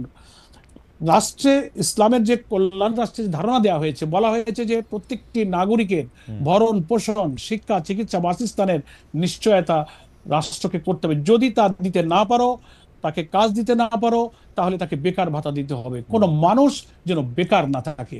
ইসলামিক কল্যাণ রাষ্ট্রের ধারণা এরকম যে তিনি যখন লেখাপড়া করবেন, টেকনিক্যাল এডুকেশন, এটা সবার জন্য, যে এডুকেশন হোক, এটা পুরুষ নারী মুসলমান অমুসলিম সবার জন্য একই রকম, সবার জন্য। জি, এটাই হচ্ছে সাম্য। এখন আমি 1 পোয়া চাউলের খানা খাইতে পারি, আর একজন তা পারে না, আধা পোয়া পারে, তার অর্থ এই না যে তাকেও 1 পোয়া দিতে হবে, তাহলে তো তার শরীর খারাপ হয়ে যাবে।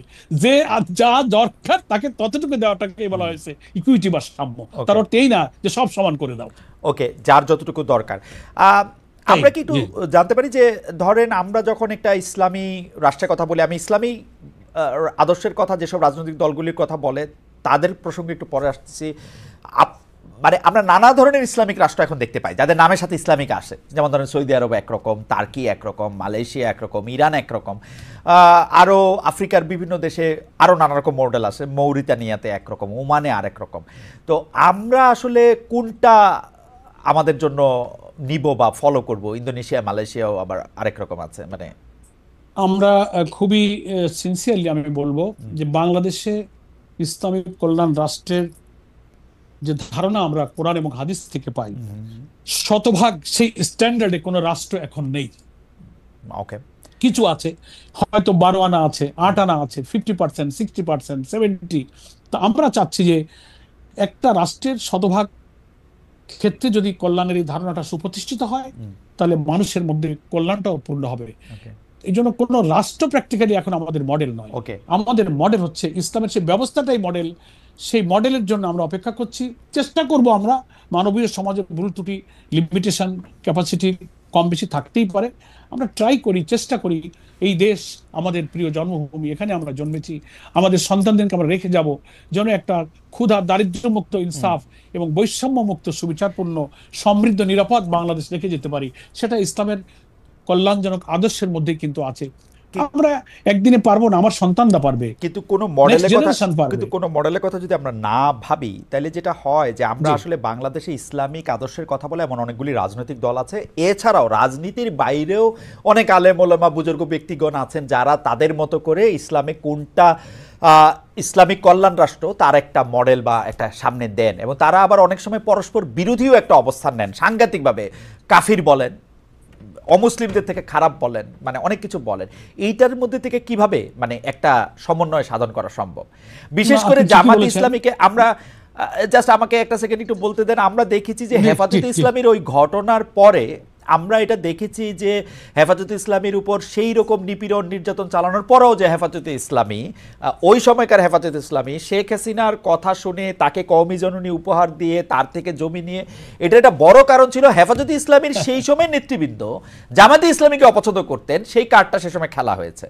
তো এই কার্ড খেলার মধ্যে থাকলে তো আমরা আসলে ইসলামিক রাষ্ট্রের মধ্যে থেকে কেমনে যেতে পারবো, মানে বা না বা না ইসলামিক কল্যাণ আপনি রাষ্ট্র ঠিকই কেমনে হবে? বলেছেন। এটা এটা এটা একটা দুঃখজনক। আমি বলবো যে ইসলামিক কল্যাণ রাষ্ট্রের পথে আমাদের যাদের অভিযাত্রা, এ পথে এগিয়ে যাওয়ার পথে এটা একটা নিশ্চয়ই অন্তরায়।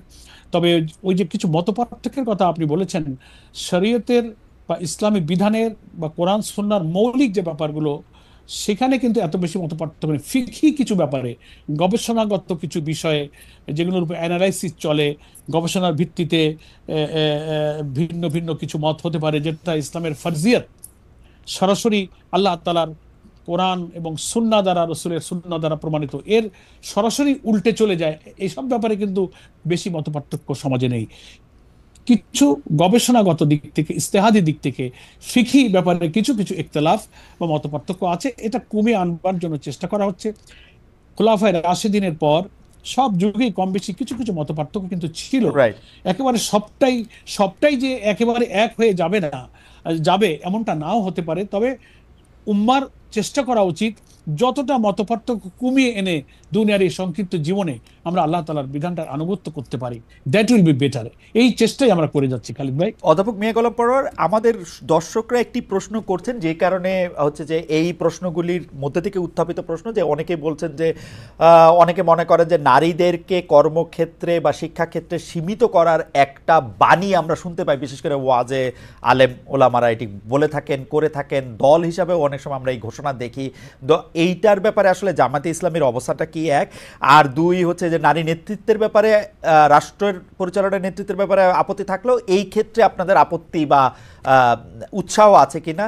দুই হচ্ছে, আরেকজন দর্শক আপনাকে প্রশ্ন করেছেন যে আপনি 2018 সালের নির্বাচনে ধানের শীষ নিয়ে নির্বাচন করেছিলেন কিনা, এবং যদি ধানের শীষ নিয়ে নির্বাচন করে থাকেন প্র্যাকটিক্যালি তখন আপনি তাহলে বেগম জিয়ার বা অনুসারী হিসাবে নিজেকে দেখতে হয়েছিল কিনা। দুটি ব্যাপারে ধন্যবাদ আপনাকে। ধন্যবাদ আপনাকে। শেষ প্রশ্নটার উত্তরটা আমি আগে দিই। আমরা ওই সময় জামাত ইসলামের নিবন্ধন ছিল না 2018-তে। তখন জোটবদ্ধভাবেই, তখন আমাদের 20 দলীয় জোট ছিল। সেই জোটেরই সিদ্ধান্ত হয়েছিল যে আমরা জোটের প্রার্থীরা, ধানের শীষটা জোটের প্রার্থীরা জোটের প্রতীক হিসেবেই তারা নির্বাচন করতে পারবে। ওকে। তো তখন সেই সিদ্ধান্তের ভিত্তিতেই জামাত নীতি নির্ধারণী ফোরামে আমাদের সিদ্ধান্ত হয়েছিল আমরা সেই নির্বাচনটা জোটের প্রার্থী হিসেবেই একটা প্রতীক আমরা নিয়ে ইলেকশন করেছি। তখন আমাদের নিবন্ধন ছিল না। আরেকটা কথা যেটা বলেছেন যে নারী নেতৃত্বের ব্যাপারে ওয়াজ মাহফিলে বা বিভিন্ন জায়গায় এমন এমন বেশি এক্সাজারেশন করা হয়, অধ্যাপক পরোয়ার, আপনি অনুমতি জি। দিলে আমরা অনুষ্ঠানটা একটু 10 মিনিট এক্সটেন্ড করতাম, কারণ আমাদের অনুষ্ঠানের সময় প্রায় শেষ হয়ে গেছে। আর 10টা মিনিট যদি আপনি আমাদের সঙ্গে থাকতেন, বা 5 মিনিট। না, অসুবিধা নেই। জি, অসুবিধা নেই। যতটুকু প্রয়োজন মিনিমাম। কিছু কথা শেষ হওয়া দরকার। ধন্যবাদ। আমি ওই নারীর নেতৃত্বের ব্যাপারে একটা মিস প্রপাগান্ডা সমাজে আছে। আমাদের মধ্যেও কিছু কিছু লোকদের হয়তো ইলমের অভাবে নারীদের অধিকার সম্পর্কে ইসলাম কতটা তাদেরকে সম্মান মর্যাদায় অভিষিক্ত করেছে, এই জ্ঞানের অভাবে অনেক সময় না জেনে গতানুগতিক কিছু চিন্তায় নারীদের ব্যাপারে এমন কথা বলেন যে মনে হয় যে আরে আল্লাহ, ইসলাম বা ইসলামী বিধান আসলে তো নারীরা ঘরে বসে থাকবে, বেরোতে পারবে না, এদের লেখাপড়া হবে না, এরা সমাজে চাকরি বাকরি, সমাজ পরিচালনার কোথাও তাদের কোনো পার্টিসিপেশন থাকবে না। এই ভুল ধারণাটা তৈরি হচ্ছে, এটা সঠিক নয়। নারীর ব্যাপারে ইসলাম নারীকে যে মা, নারীকে স্ত্রী, নারীকে বোন এবং সমস্ত মর্যাদার ক্ষেত্রে, স্ত্রীর ক্ষেত্রে যে মর্যাদার কথা বলেছে, দুনিয়ার কোনো আদর্শ এত সম্মান, এত মর্যাদা কোনো নারীদেরকে দেননি। পেশাগত জীবনে, কর্মজীবনে, রাজনীতিতে, প্রফেশনাল লাইফে ইসলাম সব জায়গায় নারীকে অধিকার দিয়েছে। তবে নারী আর পুরুষের চলাফেরার ব্যাপারে, মোরালিটির কনটেক্সটে, নৈতিকতার কনটেক্সটে চলাফেরার কিছু ফরজ বিধান আল্লাহ তাআলা জারি করেছেন। সেই সীমার মধ্যে থেকে নারী ডাক্তার হতে পারবে, ইঞ্জিনিয়ার হতে পারবে, নারী রাজনীতি করতে পারে, নারী পার্লামেন্টে যেতে পারবে, নারী সচিবালয়ের সচিব হয়ে দায়িত্ব পালন করতে পারবে। ফলে আমরা জামাত ইসলামীতে, আপনি শুনে অবাক হবেন, নির্বাচন কমিশনের বিধি অনুযায়ী মোস্ট প্রবাবলি 33% না 30% নারীদের পার্টিসিপেশন থাকতে হয় পার্টিতে। আমরা হিসাব করে দেখলাম যে এম্পাওয়ারমেন্ট অফ উইমেন্স প্রশ্নে এখন পশ্চিমা বিশ্ব খুব কনসার্ন ফিল করে জামাত ইসলামের সাথে যখন কথা বলে। আমরা প্রমাণ দিয়েছি আমরা চেক করে দেখেছি যে আমাদের সংগঠনের কেন্দ্র, জেলা, থানা, প্রত্যেকটি টায়ারে নারীদের পার্টিসিপেশনের রেশিও 40% আপ। ওকে। এবং আমাদের নারীরা পার্লামেন্টে ছিল, আপনি জানেন 91-এ, 2001-এ ছিল। এবার ব্রিটিশ হাই কমিশনার বাংলাদেশ সফর করেছেন, নারীদের সঙ্গে কথা বলতে চেয়েছেন, আমার নারী নেত্রীটা সেখানে সাক্ষাৎ করেছেন। ব্রিটিশ এমপি এসেছেন, তাদের সাথে আমাদের নারী ডেলিগেশন দেখা করেছেন। টার্কিতে একটা ইন্টারন্যাশনাল উইমেন্স কনফারেন্সে আমাদের নারীরা জয়েন করেছেন। ফলে university professor, engineer, doctor, everywhere নারীরা সীমার মধ্যে থেকে তারা সব জায়গায় রিপ্রেজেন্ট করতে পারবে। এখানে আমরা ইসলামে কোনো বাধা নেই, কিন্তু সীমা লঙ্ঘন করে, অনৈতিকতা, চরিত্রহীনতা এবং ইসলামের ফরজ বিধান লঙ্ঘন করে নারীকে অনৈতিকতা, আমার কাছে মনে হয় সীমা লঙ্ঘন নারীর কাছে যেমন পুরুষের কাছেও তেমন। মানে ইসলাম তো বলে নাই যে সীমা লঙ্ঘন করে তুমি ঘুষ খাও, সীমা লঙ্ঘন করে খালি দুর্নীতি করো, সীমা লঙ্ঘন করে লুটতরাজ করো, এটা তো কোনো পুরুষেও কোনোদিন বলে নাই। সীমা লঙ্ঘন করে একটা মানে পুরুষেরও তো পোশাক আছে নির্ধারিত, কিরকম পোশাক পরে সে মানুষের সামনে যাবে, সে তো আর। আমি যেটি প্রশ্ন করতেছিলাম, কিন্তু পপুলার অনেক আলেম ওলামা স্পষ্ট বলতেছেন যে নারীরা কোনো পেশায় অংশগ্রহণ করতে পারবে না, নারীদের শুধু ঘরে থাকতে হবে। আমরা কিন্তু আপনারা যারা রাজনৈতিক দল আছেন, বিভিন্ন ইসলামী রাজনৈতিক দল আছেন, বিশেষ করে জামাত ইসলামী সবচেয়ে বড় রাজনৈতিক দল হিসেবে, আমরা তো আনুষ্ঠানিক প্রতিবাদ করতে শুনি না, বরং তাদেরকে মানে আমি জানি যে আপনি জানেন যে ওয়াজে আসলে কি বলা হয়, আপনি জানেন যে একটা জমায়েতের মধ্যে আসলে কি বলা হয়। তো সেই ক্ষেত্রে আপনাদের অবস্থানটা কি? মানে আমি ওই অবস্থানটা একটু আগেই বলে ফেলেছি খালিদ ভাই। এটা একেবারে ঘরে বসে থাকবে, কোনো পেশায় আসতে পারবে না, এই কনসেপশন নাই। শরীয়তের সীমার মধ্যে থেকে তারা যে কোনো পেশায় তারা যেতে পারবে, এটা না জানার কারণে অনেকে বলে। আচ্ছা, ঠিক আছে, তাহলে আপনার বক্তব্য এখানে পরিষ্কার। আমি এই ব্যাপারে শুধু শেষ একটা সম্পর্ক প্রশ্ন আপনাকে করতে চাই, যে অনেকে যে আমি প্রশ্নটি করেই ফেলি কারণ আপনার কাছ থেকে অনেক কিছু শেখার আছে, আমাদের দর্শকরা সহ আমরা সেইটা হচ্ছে যে এই যে জামায়াতে ইসলামীর আদর্শ বলতে একজন ব্যক্তির আদর্শ সামনে আসে, জনাব মওদুদী, এবং তার যে ইসলামের ব্যাখ্যা, শরীয়তের ব্যাখ্যা, রাজনীতির যে ব্যাখ্যা, সেটা নিয়ে যে অনেক ইসলামী দল আপত্তি করেন, আপনারা কি সেইটা নিয়ে দলের মধ্যে আলোচনা করেন যে তিনি আসলে অনেক ক্ষেত্রে যা বলেছেন তা আপনারা মানেন কিনা, বা এটা মানতে হবেই কিনা, এটা আপনাদের জন্য বাধ্য কিনা, উনি আপনাদের একজন গাইডিং ফোর্স কিনা এখনো? হ্যাঁ, ধন্যবাদ। আমাদের নিজেদের মধ্যে এটা আলোচনা হয়, এবং আমাদের সাবেক আমির জামাত অধ্যাপক গোলাম আজম রাহিমাহুল্লাহ তিনি পরিষ্কার করে এই প্রশ্নে, অনেকেই এই প্রশ্নটা করেন যে মাওলানা মওদুদী বানিয়ে জামাত যিনি রাহিমাহুল্লাহ, তিনি তার অনেক লেখনী বা কোনো বক্তব্য কোনো বিষয়ে অনেকে ভিন্ন মত বিতর্ক করেন। আমরা পরিষ্কার বলেছি যে তিনি একটা আন্দোলনকে প্রতিষ্ঠা করেছেন, তিনি কোরআনের তাফসির লিখেছেন, তিনি রাসূলের সিরাত লিখেছেন, প্রচুর পরিমাণ ইসলামিক গ্রন্থ তিনি রচনা করেছেন, দুনিয়ার 40টিরও বেশি ভাষায় তার গ্রন্থ অনুদিত হয়েছে। হ্যাঁ, একজন লেখক, তিনি তো মানুষ, কোনো লেখার মধ্যে কোনো বিতর্কিত কথা, কোনো ভুল ত্রুটি হতে পারে। আমরা কখনোই মাওলানা মওদুদী রাহিমাহুল্লাহকে আমাদের ফিকার ইমাম মনে করি না। তিনি একজন মানুষ, তিনি একজন লেখক, তিনি গবেষক, তিনি একজন আলেম ছিলেন। দুনিয়ার কোন আলেম নিজেকে বলতে পারবে না যে আমার লেখনের মধ্যে, বক্তব্যের মধ্যে কোনো ভুল নাই। তো অধ্যাপক গোলাম আজম সাহেব পরিষ্কার বলেছেন, ওনার লিখিত বইয়ের মধ্যে এটা আছে, ইসলামী ঐক্য প্রচেষ্টা নামে একটা বই তিনি লিখে গিয়েছেন। সেখানে তিনি বলেছেন যে মাওলানা মওদুদী রাহিমাহুল্লাহ সম্পর্কে যেসব সমালোচনা হয়, হ্যাঁ, তার কোনো লেখনীতে যদি কোনো ভুল থাকে, সেটা যদি প্রমাণিত হয়ে আমাদের সামনে আসে, আমরা সেটা বাদ দেব, আমরা সেটা অনুসরণ করি না। তিনি আমাদের ফিকার ইমাম নন, তিনি একজন লেখক। তো সেই কারণে আমরা এ ব্যাপারে আমাদের অবস্থান পরিষ্কার করেছি। তিনি ঐতিহাসিকভাবে একটা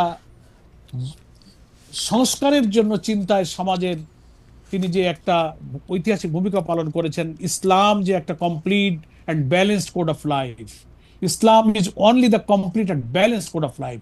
সমকালীন যুগের সব সভ্যতাকে ছাড়িয়ে ক্লাস অফ সিভিলাইজেশনের কথা যে ওয়েস্টার্ন কালচার থেকে বলা হয়েছিল, সব তিনি প্রমাণ করেছেন। Banking system, international transaction, judiciary, education, social life, সমস্ত জায়গাতে ইসলামী হচ্ছে পরিপূর্ণ একমাত্র জীবন বিধান। এই ধারণা কোরআন হাদিস থেকে, রাসূলের সিরাতের সাথে প্রমাণ করে, তার লেখনীতে তিনি দুনিয়াকে প্রমাণ করে দিয়ে একটা ইসলামী আন্দোলনের ধারণা তিনি দিয়ে সংগঠন তৈরি করে তিনি চলে গেছেন। এখন একটা মানুষের কাজের মধ্যে কোনো লেখনীতে একটু ভুল থাকতে পারে, একজন আলেম তার সাথে বিতর্ক করতে পারে, আমরা এই নিয়ে বিতর্কে যাই না। কোরআন হাদিস দ্বারা সরাসরি প্রমাণিত হলে যদি আমরা বুঝতে পারি ইমান ইলম বলে যে না এটা ঠিক নয়, আমরা সেটা অনুসরণ করব না। আমাদের সাবেক আমিরে জামাত অধ্যাপক গোলাম আযম রাহিমাহুল্লাহ এই ব্যাপারে তার লিখিত বইতে তিনি বলেছেন। কিন্তু ওই যে আমি আগে দুঃখজনক অভিজ্ঞতা বলেছি যে কি বলে যে সালিশ মানি তাল গাছটা আমার, গ্রামে একটা কথা আছে, যত ব্যাখ্যাই তুমি দাও জামাতকে আমি পছন্দ করি। এই নেচারের কিছু লোকের কারণে এই প্রবলেমটা হচ্ছে। নিশ্চয়ই আপনি একজন বিদগ্ধ জন হিসেবে আপনার অবজারভেশন অনেক কিছুই আছে, আমি আর এই বিষয়ে আর সময় বাড়াতে আমার শেষ ছোট ছোট দুইটা প্রশ্ন। একটা হচ্ছে যে ৭০ অনুচ্ছেদ বাতিলের ব্যাপারে সংস্কার বলেছিল যেহেতু ফ্লোর ক্রসিং, একটা এমপি তার দলের বিরুদ্ধে ভোট দিতেই পারেন, কিন্তু আপনারাও সেই ৭০ অনুচ্ছেদকে রাখতে চান। আপনি বলেছেন একটা সংবাদপত্রের মধ্যে আমি দেখতে পাচ্ছি যে আস্থা ভোট দলের নীতি বিষয়ে একজন সংসদ সদস্য এই দলকে প্রতিনিধিত্ব করেন, দলের পলিসির সঙ্গে সংসদ সদস্যের একই অবস্থান থাকতে হবে। এই ভয় কেন আপনাদের যে ৭০ অনুচ্ছেদ হলে দলের বিরুদ্ধে মানুষ ভোট দিবে? না না না, এখানে বোধহয় একটু মিসইন্টারপ্রিটেশন হতে পারে। আমরা বলেছি ৭০ অনুচ্ছেদকে রাখতে বলেছি, দুইটা জায়গায় আমরা ব্যাখ্যা দিয়েছি। আমরা একটা বলেছি যে পার্লামেন্টে অর্থ বিল পাশের সময়, আরেকটা হচ্ছে আপনার আস্থা অনাস্থা ভোটের প্রশ্নে। এই জায়গাটাতে তিনি যদি পার্টি ডিসিপ্লিন, পার্টির সিদ্ধান্ত, পার্টির নীতির মধ্যে না থাকেন তাহলে তো একটা দলের, আপনি তো একজন পার্লামেন্টারিয়ান, আমাদের যেহেতু সময় কম, আমি একটু আপনাদের যেহেতু সময় কম, মানে অর্থ বিল ছাড়া তো আর কোনো বিলই নাই পার্লামেন্টে পাস করার মতো। অর্থ বিলই তো সব বিল না। অর্থ বিল বলতে অর্থ বিল ছাড়া আর কি বিল? আপনি একজন পার্লামেন্টারিয়ান, আপনি বলেন অর্থ বিল ছাড়া আর কি বিল? তার মানে যে কোনো বিল পাস করার ক্ষেত্রে ৭০ অনুচ্ছেদ আপনারা অ্যাপ্লাই করতে চান। আইন প্রণয়ন বলে যে কথাটা আছে, আইন প্রণয়ন তো সরাসরি অর্থ বিল, সরাসরি অর্থ বিল। আর একটা হচ্ছে যে বাজেট পাস করার প্রশ্নটা আলটিমেটলি আমরা মিন করেছি। আর হলো যে বাজেটের প্রশ্নে সরকারের কোনো জায়গায় কোনো প্রস্তাবিত বাজেটে যদি পার্টির কোনো একটা পলিসি থাকে, আস্থা অনাস্থা ভোটের ক্ষেত্রে যদি দলের কোনো পলিসি থাকে, এই জায়গাটায় মেম্বার অফ পার্লামেন্ট যিনি, তাকে দলের নীতি বিনয়ের সাথে আপনি জানতে চাইছি যে এই দুইটার বাইরে কি আর কোনো ভোটাভুটি আছে?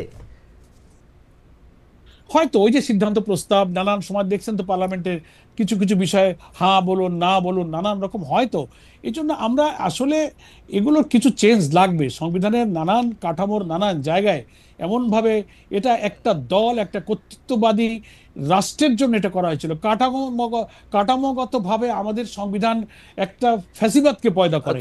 এখন যা আছে একসাথে তো ফেলে দিতে পারছি না, কিছু কিছু কারেকশন করে করে আমরা ৭০ অনুচ্ছেদ ৪ অর্থ বিল, যেটার সাথে আসলে সরকারি ট্রেজারি থেকে উত্থাপিত বিল এবং যেটার সাথে টাকা পয়সা জড়িত, আমি যেটা সরল বঙ্গানুবাদ করি, সেই বিলগুলি ছাড়া বাকি যেগুলি মৌখিক হা বা না সেইগুলির ক্ষেত্রে দিতে পারবে, কিন্তু ওইগুলির ক্ষেত্রে এটা দিতে পারবে না। এটা আপনারা চান, আস্থা অনাস্থার ক্ষেত্রে এটা আপনি চান না। আমার মনে হয় যে এই ব্যাপারে আপনারা আরো চিন্তা করতে পারেন। এর বাইরে আসলে সংসদ সদস্যদের অনেক কাজ আছে, এটা আপনারা চিন্তা করতে পারেন। আর শেষ প্রসঙ্গে আমি একটু আসতে চাই, প্রক্রিয়া তো চলছে। জি, শেষ প্রসঙ্গে আমি আসতে চাই, সেটা হচ্ছে যে এনসিপির পক্ষ থেকে জাতীয় নাগরিক পার্টির আহ্বায়ক বলেছেন যে প্রশাসন বিএনপির পক্ষে এদের অধীনে নির্বাচন করা সম্ভব নয়।